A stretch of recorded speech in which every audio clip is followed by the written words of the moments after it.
What's going on, guys? Welcome into today's episode. Let's dive right in, Mr. Breedwell. Let's do it. We have had all kinds of craziness continue on the political front, so we'll start there. But we do have some updates on the stock side, economics. Yeah. Earnings last week were pretty strong. We had not, like I said, we didn't have the biggest companies reporting, but they were companies that were important. It's nice to see it shared from small to mid-cap companies all the way up through the large and mega cap. So we had earnings last week, some more earnings this week. They've all been pretty positive. Guidance has been iffy, some very good, some shaky, but earnings have been good at least. Mm-hmm. Any concerns in the market that you guys are seeing? Not enough people putting money into it. That's the only thing I'm concerned about. Fundamentally, the market looks really good. There's a lot of opportunity. There's lots of good names out there. There's still plenty of catalysts. 10 years holding pretty steady, around 4.5 at market close today. It was around 4.4 last week. Came back up a little bit today. Why did you know? What is it on that side that kind of bumps it up? If you were to pinpoint something, I'm the stock guy. I buy bonds for my clients, but I typically do it via funds. We have a contract with a Double Line Investment Group, which is Jeffrey Gunlock. He's kind of like the bond guy. Okay. Yeah, he's very frequently on TV, but on the fixed income side. Yep. They What's do his our name? bonds. Jeffrey Gunlock. Gunlock? Yeah, Gunlock. Double Line. So we have some bond portfolios and items from him that we implement with our clients that are proprietary. But they're just really darn good at picking bonds. With that being said, I'm not certain. I know that there's auctions. I know the spreads between certain bond maturity lengths are important. I'm not certain what moves bonds as much as I am stocks. I keep it kind of focused in that side. Just like I have a license to sell health insurance, and I've never written one policy in my life. You think it has anything to do with, I'd heard a couple kind of threads on X around because of our debt and needing to refinance it, and depending on where we end up refinancing it at, that there's still some instability in the bond market, hence some of that volatility with the 10-year. Yeah, I just looked him up. I followed him on X. Yes, I just wish I was smart enough to, on the news, the guy that I watch, he's on a kind of a left-leaning network, but he's pretty moderate. Yeah. Rick Santelli. Okay. He's the bond guy. The language he speaks is almost foreign to me. Yeah, it's really hard for me. Yeah, the fixed income side's very, very, because it's debt. A lot of people don't understand. When we buy a stock, we understand it's a company, right? And then the company makes a product or sells a service, and if they sell a lot of that product or service, it passes through to the shareholders. The debt side is wild. It's a coupon rate, and it's essentially you lending your money to a corporation or an institution or a fund or something, right? Or a government, sometimes foreign or domestic, and them agreeing to pay you a fixed rate. But the weird thing is the coupon rate is variable just like the face amount. So if bond values go down, typically interest rates are going up. So that's where we experienced in 2022. A lot of my clients, safe investors, typically like to have more fixed income or bonds because they're a safe haven asset. But they were just very risky, almost as risky as owning some stocks in 2022 through that rolling recession that we had. Flip side of it, though, is if you buy bonds maybe now or in a period where it's but in the short term going to go into an interest rate cutting cycle, we're kind of going in through, we're paused, but we're going to probably get into again here in the future, bond values go up. But the amount of money you get paid from your bond does not change. So what the institutions do is if and governments and everybody that issues your bond, if the face value goes up, they just lower your coupon rate so that the payment's the same.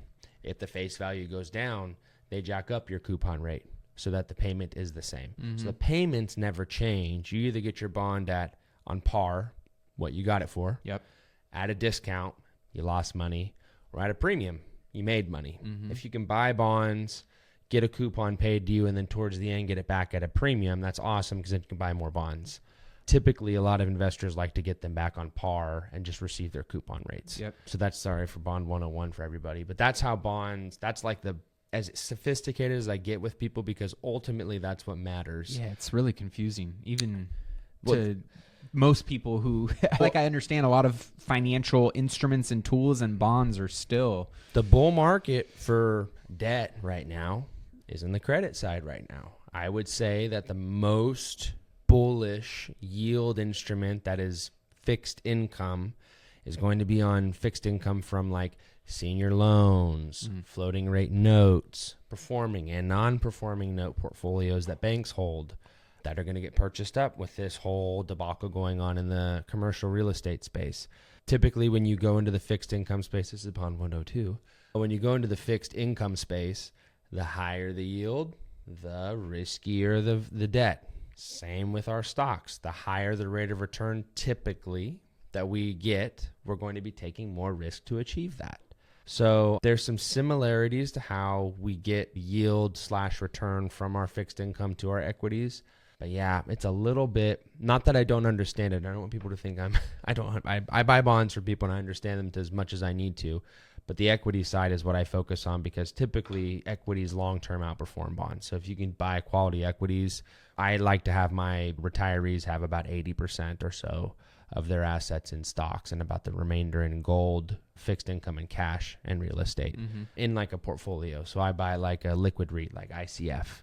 So that to me, I'd rather educate a client on taking a 12% loss and getting a 10 or 12 or 13% average rate of return versus getting an 8% loss and getting a 9% rate of return. Yeah. The risk there is well worth the reward as long as you can educate people on why you're risking it. Yeah. And I was kind of like thinking the other day, very similar to when me and my dad, not abdicating gambling, using this as a story, me and my dad went out to celebrate with some people, and we always do the same thing when we go to the casino. We take out about $200. And multiple times we got down to one chip, but I walked out of the casino with $1,200 in profit. All I did was I just kept playing exactly by the rules. It was hard to hit that card when a 15 was showing to a face, but I ended up getting 4s and 5s and 6s. And so it was a weird thing, but I was hearing somebody, actually another advisor on radio, talk about, he was in Vegas, so it makes a little more sense in his market. Yeah. But I was listening to him talk, and he said, that is a very easy way to think that when you invest, or when you, in this case, gamble, you had to follow the rules even when it was hard to do in order to get to the profit. Because a lot of people would have quit or pulled out when they got down to that last chip. Yep. When the market's down in a loss position, or when real estate's going slow. That's kind of when there's a lot of opportunity, right? Yeah. And in this case, that's not how it always is going to work out. Most of the time it's not. But the rules were followed and the reward was attained. So that's not always how it's going to happen when you're in the casino. But typically, if you follow the rules and you invest, you buy quality, you stay invested long term, you will see those results compound and grow and continue to grow. And I'm not perfect. I don't bat 1,000. We were just talking about how we got out of Palantir years ago, and that was something that's been really good this year. We don't bat 1,000, but we make really good, quantifiable, educated decisions that still translate into successful returns for our clients. So that equity side is what we focus on. We use outside partners to help us with the bond funds. Double Line is our group that we contract with for that data. BlackRock is who we get a lot of our equity data from. Double Line, from what I just saw, was they're like one of the best. Yeah, well, I think that guy that you just mentioned, was it? He has like a 1.6, Jeffrey $1.7 billion net worth. He's the Double Line founder. Correct. So there you go. He is we have one of his like proteges that is actually in house with us. He's helping us with our pick the funds and stuff to couple along with our Double Line portfolios. So we lean on the experts, and clients use us to get that kind of data and access. But it's very interesting. You're right, the debt markets, because they move the real estate and equity markets so much, but they almost are completely opposite and are a completely different instrument. So it is very interesting to see the correlation between the two. Yeah. Well, as we look at inflation still being something that the Fed is navigating, them getting a little bit further away from their 2%, many people saying, hey, it's 2% wasn't necessarily the marker that they were aiming for. Mohamed El-Arian put this up, I think it was yesterday, a couple days ago, a Bloomberg chart showing developments in four measures of consumer price inflation in the U.S. So we've got, Tone, if you can pull this up real fast, change in core CPI, and that's month over month. Change in consumer price index month over month.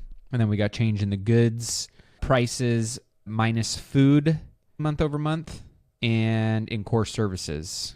What are your thoughts on how inflation is trending, and could this be a potential threat to rate cuts this year, to the market this year? Do you still think that a lot of this is accounted for and under control, just being weighted or swayed by certain internal metrics that are skewing this data a little bit more than what people would like to see? Yeah, well, I think that some of this is carryover, right? Trump's been in office for, 4 weeks. So some of this is going to be carryover. There's just some things you can't affect. Some of it, though, is going to be affected by the announcement of tariffs in a way. And I don't want to imply that tariffs are like long-term inflationary, because they historically have proven not to be. But they do typically in the short term spike the data or the metrics that track inflationary data, but they're for a long-term good, right? So I think that a lot of analysts, and some of the ones that I like Tom Lee over at Fundstrat last year, was even saying, hey, we're thinking maybe the first half of the year won't be like terrible. If there was ever going to be a recession, there could be a recession. They're not seeing that anymore. But what they did say is it's not going to be the sexiest first 6 months, but we anticipate that will lead into a very strong third and fourth quarter. Yeah, because it's really just getting at all the new policy and all the new stuff and all the new people in place and in line to then get that rubber to hit the road. And now, because we have the regulatory framework, i.e. Senate and Congress, that are Republican dominated, a lot of that stuff's going to go through a lot quicker, and not even a lot quicker. Some of the stuff didn't go through in the last term. And it's mostly deregulation, and a lot of that's very good for the market. The banks are very excited. You heard them in even Davos say they were excited that Trump was back in office because they wanted to see the banking deregulation, because they feel like that can pass through to clients and better products, more competitive products, so on and so forth. So overall, seems like weather the storm first half of the year, continue to dollar cost average, put money into the market, trust in the process, go long. And it sounds like a much brighter and more optimistic outlook for the second half of the year, at least right now, with some of the data points that analysts are seeing up on the board. And that includes our team as well. A lot of people get so caught up in the weekly movement or the daily movement of the market and forget, just like kind of last year, people were complaining sometimes and they forgot the market was up more than 20%, right? So we're taking a more professional look at it and saying, wow, thank goodness the market isn't on a tear and up 9 or 10%, because we'd be buying things at 9 or 10% more expensive. We don't mind buying them for 3 or 4 more months at this lower cost and seeing some choppiness or some sideways movements until we get a big pop, if that big pop comes. So we're still very bullish. We still think we're going to have around the 6,900 plus zone on the S&P towards the end of the year. I'm hoping that I'm wrong to the downside and we get higher than that. But a lot of things can happen. I think there's a lot of good things that have not worked their way into the market. We still haven't seen what's going to happen with Ukraine and Russia. We still haven't seen what's going to happen with some of the announced investments from our foreign trade partners. We haven't seen some of the new policy take full effect yet from the Trump administration. So there's a lot of things still to work themselves in that will take some time. But I think in the short term, the pain that we're going to see is in the shelter side of the inflation data. And I think that's going to give us a short-term, hotter readings. But I don't think we should read into that more than it's due to the policy change that has to get enacted. Got it. So kind of need some time to flush through the system. Yeah. You guys aren't ringing the alarm bells yet. No. I have been seeing a little bit more of this on X as well. The white-collar recession. The U.S. professional and business services sector has lost 248,000 jobs since May of 2023. Jobs in the sector have contracted for 17 straight months, marking the longest streak since 2008. Additionally, the hiring rate in the sector has dropped from 6.4% in 2021 to 4.3% in December, which is the third lowest since 2009. So white-collar hiring levels are now even lower than during the 2020 pandemic. Such weakness usually takes place during economic downturns. overall sentiment. People are saying, hey, the labor market seems to be softening a little bit. Is this something you guys are paying attention to? Anything of concern or foreshadowing some potential softer spots in the economy heading into the next couple quarters? That's not a data point or anything I've seen before, but, I would just say it also looks like it spiked up quite a bit for a while, and it looked like it kind of started coming down to the levels that it's at and below in 2023. So if it was a problem now, it was a problem then, and I don't think it's been a huge issue. I also would point out it looks like that at the turn of 2025, the chart has started to bend backwards. It looked like It looks like it's on a reverse trend. Yep. There's a lot of dips that look very similar to that, but then they also are reversing back. So give the current administration's policy time to work its way into the market. I have a very good feeling, especially with the savings of all the money that we're at right now with Doge. I think that we're going to have a lot of success redistributing that money, that about $111 billion as of today, back into things that can just do better for the U.S. I mean, what if we just put 100% of that into our sovereign wealth fund? We'd have one of the largest sovereign wealth funds in the world. So like just little things like that. I think that I'm excited for that. And again, I have to remind myself we're 4 weeks in. So we have this time next year, we're going to see a lot of what we're thinking and anticipating have already hit the road and then see the benefit of it. But a mighty oak tree was once a acorn that stood its ground, right? This is true. So we have to just remember that big things start with a little something and just continuously going after that. So policy just needs to take effect. It's just recently got passed. A lot of the nominees have not been confirmed, although some have. We'll get into that, I'm sure. Just give it time. Give it some time. What's crazy to think of, too, is that with what has been found and uncovered in the first 4 weeks, wild. I mean, to me, that's like, if you And would have it's told been me going that on. was discovered over a 4-year administration, I'd be like, man, that is amazing. But to even think about and fathom that this is stuff that has been uncovered in the first 4 weeks of the new administration Pretty crazy. is absolutely wild to think about. I mean, Unprecedented.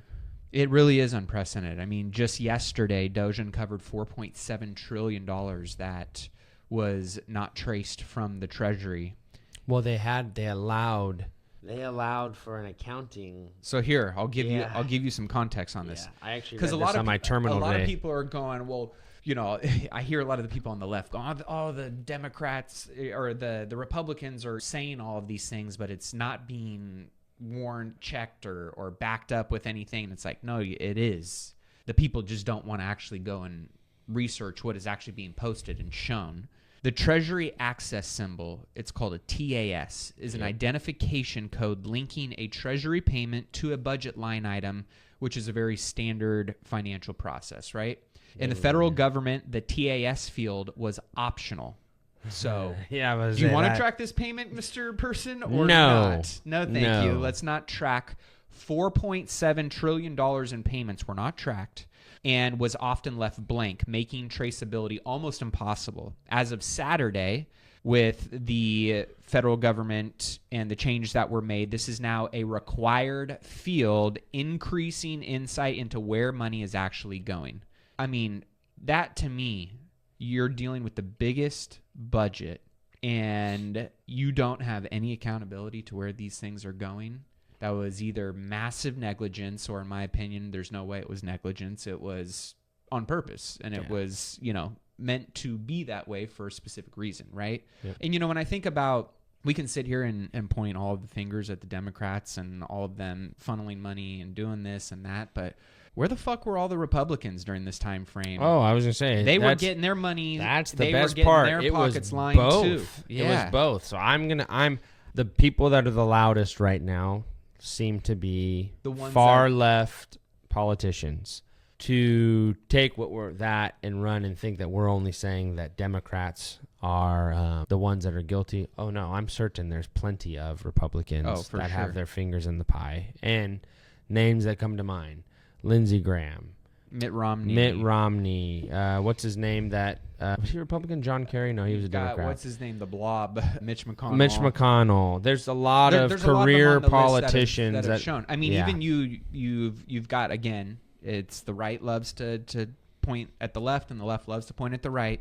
Both of those sides are guilty, right? Yep. And when we were This is getting bipartisan the issue. tax dollars of hardworking Americans, we were getting robbed blind by both sides. Well, yeah, and those are taxpaying Republicans, Independents, Green Party members, Tea Party. You name it. They're every sect of, they're Americans. It's American taxpayer dollars that are being misappropriated by elected and non-elected officials. So some California taxpayer dollars are being used by potentially or funneled through or given or kickbacks are being given to politicians in different states for, I mean, it's just cronyism. Yeah, the ones that are whining the loudest about it, though, are the ones that generally are getting paid the most. I haven't seen Nancy Pelosi say too much. She's been very quiet, but She's been I don't making her know. stock I forget trades. who the guy was that posted these things, which it kind of, again, not sure if this is 100% fact checked or not, but there's been, we'll call it in the ballpark, right? Nancy Pelosi, annual salary, $223,000, net worth $202 million.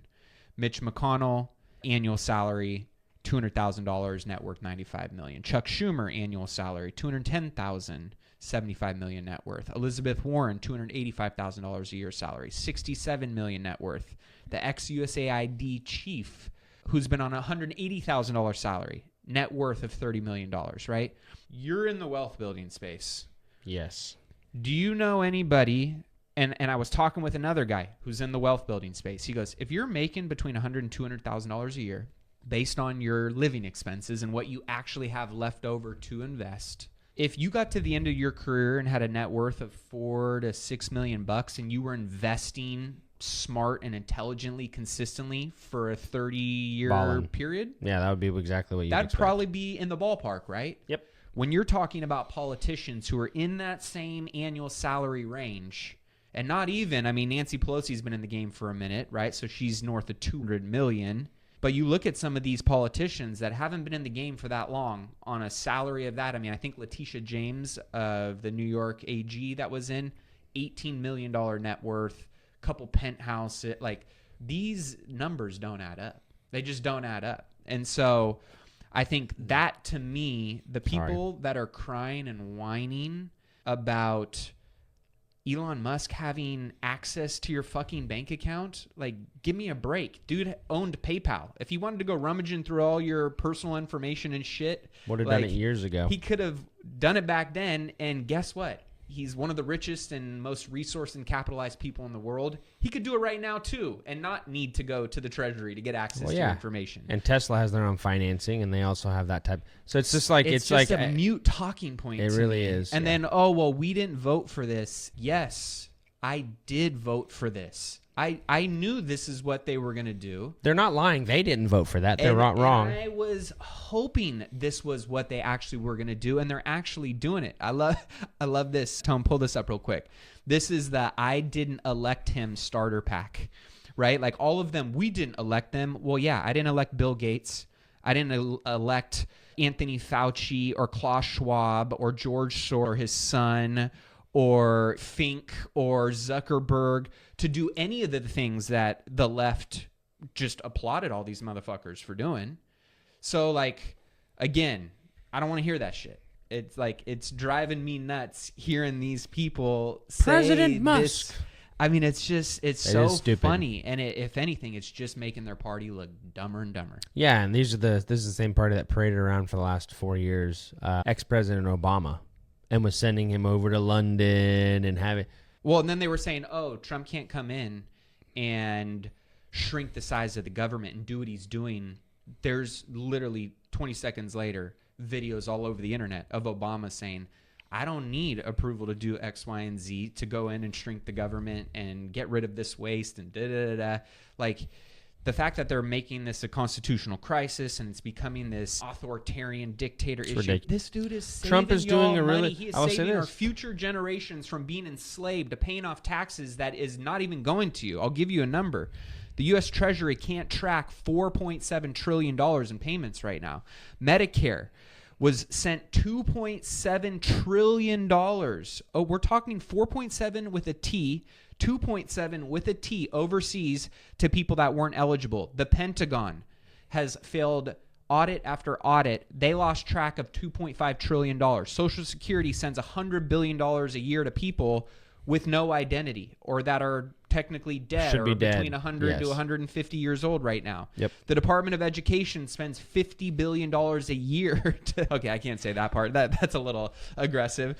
We got USAID spends $50 billion a year to make. That's another one. That's another one. But again, we're talking about these egregious, right? That's over. So that you add just those main line items there. And we're not talking about, I mean, there's stuff with tens of millions of dollars going to experiment on transgender animals. Like, what? A transgender animal? Like, and these were approved by Fauci. Like, so those are small ones. The big ones, what I just named, that is 1/3 of our national debt.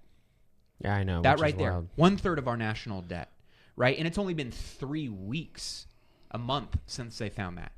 I mean, to think about what they're going to find as they get deeper down these rabbit holes is going to be insane.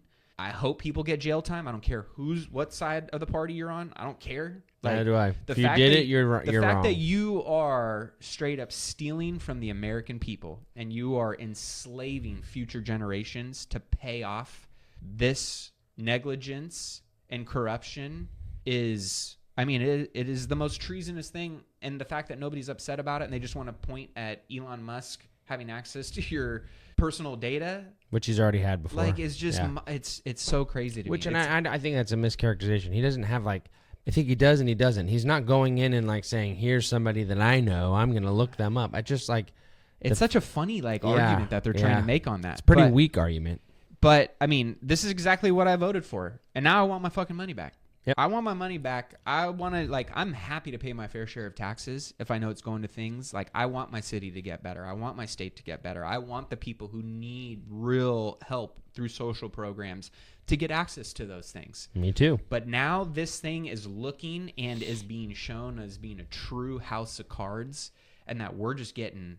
Oh, we've barely the snake scratched the oil and surface. the wool pulled over our eyes, and I'm like, hey, can I get a refund on all my taxes over the last few years? And also, can I file a couple extensions, hoping that the IRS gets abolished then if this corruption just continues to get shown what it is? Like, it's just funny to me that people are over here yelling at the top of their lungs about X, Y, and Z, when I'm like, if somebody breaks into your house and steals all your shit, are you going to get mad at the cop who is the one who, like, found out or came to help? You know what I mean? Yeah, like, yeah.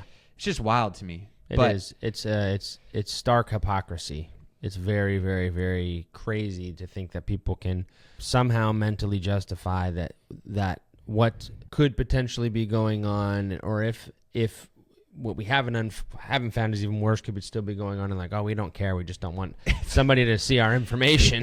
It's like, what? Yeah. I mean, the fact that Trump and Elon are implementing fascism, I'm like, demanding financial transparency and spending while decreasing the size of the government is actually the opposite of fascism if you look at definition. So I don't know if they understand that or they don't. No, they it's twisted buzzwords. the word Just of buzzwords of what the definition actually means. But those are the kind of things that are crazy. I mean, being a Democrat has to be really hard right now. Like, truly. I mean, you have to be against good health and wanting to make Americans healthy again. You have to be against wanting to at least challenge big pharma and create some more transparency there. Yep. Challenge big food and create some more transparency and health there. That you're actually against transparency and corruption when it comes to the financial spending of our tax dollars and our budget, that you're actually supporting war versus trying to have peace talks and stop the war. Like, you oppose free speech. Misinformation is a threat to democracy, so we have to silence people. We need to charge more in taxes because we're doing so well with how we manage the taxes we are already charging. Supporting gun control. Let's keep the borders open. Like, if you're arguing for those things, man, I don't even understand how I can relate on any level. I can respect a human being, but I can't relate to you on any level. Those are, for the people like that, that's exactly what we do. We know that that's not reciprocated potentially by the other side. No, but we can Remember when we were talking that one time about how a good way to raise kids in situations that are adult situations that are just awkward for them? You just say it's weird. Yep. And we just don't do weird things, right? Yeah. So that's the exact same thing. That's the way we justify it. We think that when people act that way is weird. We just don't do weird things. Yeah. I'm with you on that. So that's going to be really interesting to see how that continues to play out. Do you have an investment portfolio and wonder if your financial advisor is overcharging you? Is your money properly allocated where it should be based on what goals you're trying to achieve?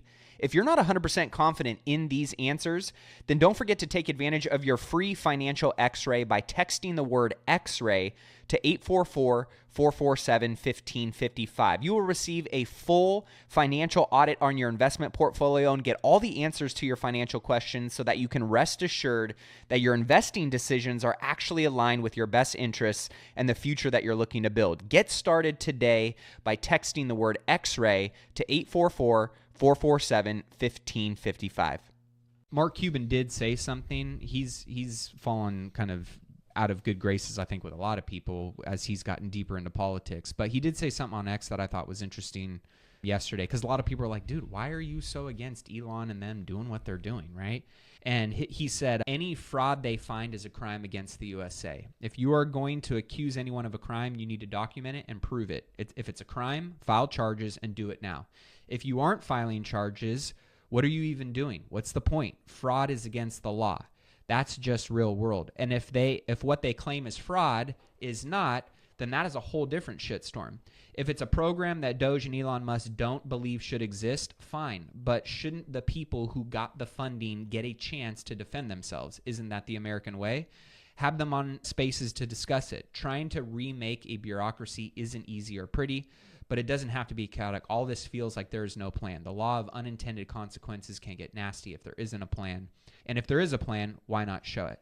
So I think there's a couple things that Elon and the Doge team could tighten up a little bit on that front, right? Like, you're constantly posting what you're finding. Let's give a little bit more supporting evidence. Let's maybe create some more transparency, the discussion of what's happening with the people that are being accused, right? And also, why not have the actual path forward of, like, here's what we're going to do as a result of this, not just the finding itself, right? Yeah.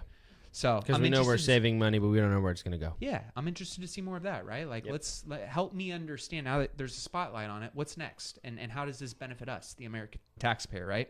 So I thought that was a good point, even though Mark Cuban has been on a tear lately in a kind bad of an way. ass hat. And what's wild is they're going in and doing all this stuff, right, and offering the severance packages and the payouts and all that kind of stuff. DC unemployment filings have surged 36% in 1 week to 3 times the 2024 average. Over the last 6 weeks, unemployment filings are up 55%, now above 2008 levels. And I don't know if you've been seeing some of the stuff that's been getting posted by Google. Some of the very interesting, odd searches and keyword search traffic going up significantly. Searches for criminal defense attorney surging in DC. I mean, look at this number right here. Yeah, I see it. It's 100%. Insane, right? So that makes you wonder, why are all these people seeking criminal defense attorneys? You've got bleach pit, wipe hard drive, and offshore bank searches in DC also skyrocketing. So just kind of crazy to think about some of the stuff that people are kind of showing their hands on. And if you think about this, like, I didn't have this on my bingo card of how this potential black swan event of firing a lot of federal employees could have an impact in certain industries and markets, that there may be some higher density representation of those individuals who are getting unemployed. DC is a perfect example. Mm-hmm. So what happens to real estate prices when you've got a sanctuary state or area that is very supportive of illegal immigration and potentially 200,000 government employees who get fired and or start selling their properties? There was a really interesting thread that I figured I would pull this up because it's pretty wild to think about. So since January 20th, over 4,000 federal employees have filed first-time unemployment claims in Washington, D.C. Furthermore, the year-to-date total has hit nearly 7,000. That's a whopping 55% increase over the last 6 weeks. There's a chart that we're showing here on the screen. If you want to see this, just head over to the YouTube channel and check it out.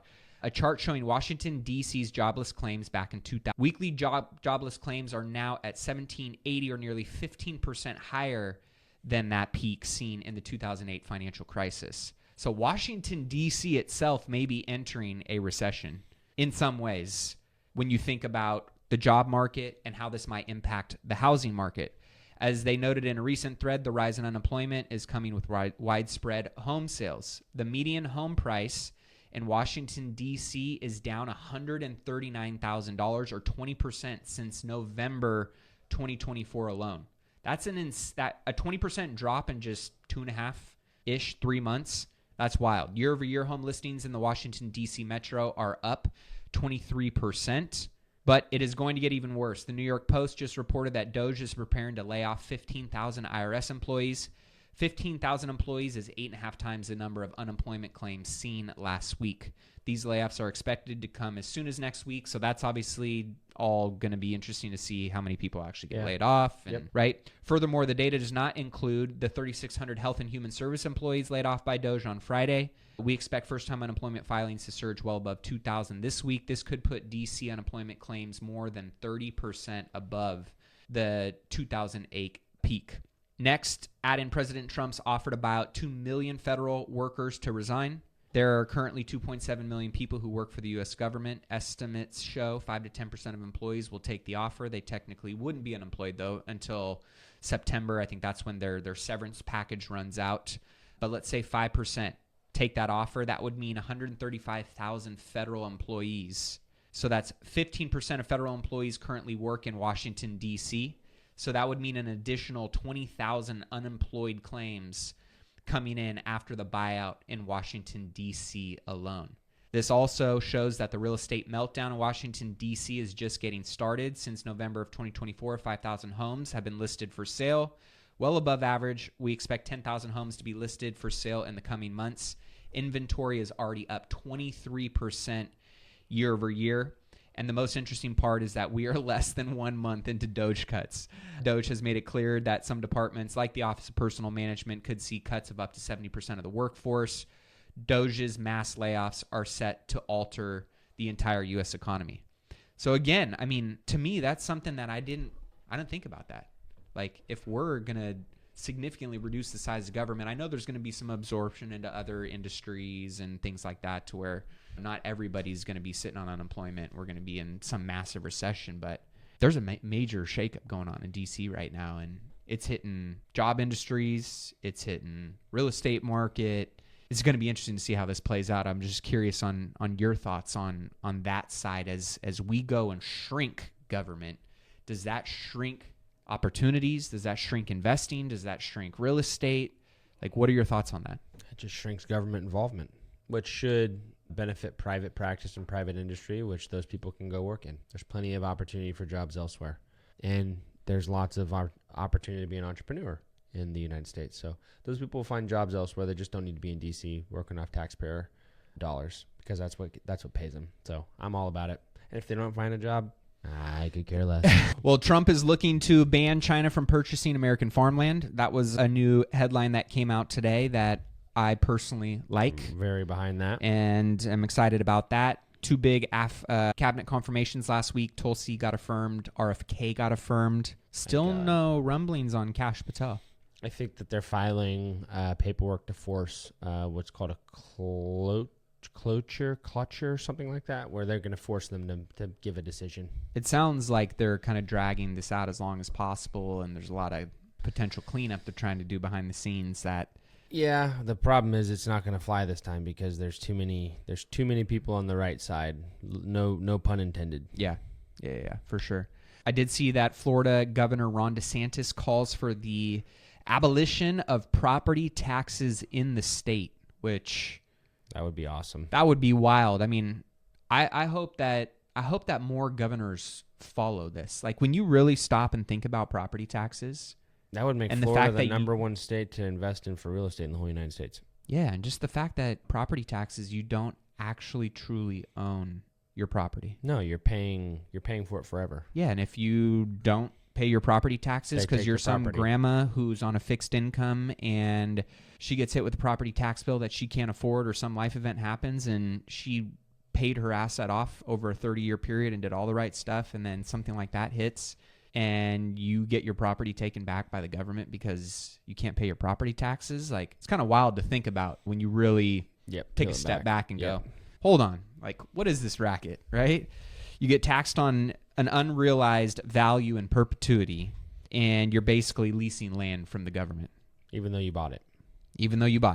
Yep. It's So a little wild. You don't pay your property taxes, your house gets taken away. Like, They could make money elsewhere. that to me is a feudal system, right? I mean, that's just... Well, the data shows that when people save $1, they'll go out and spend 50 cents of it.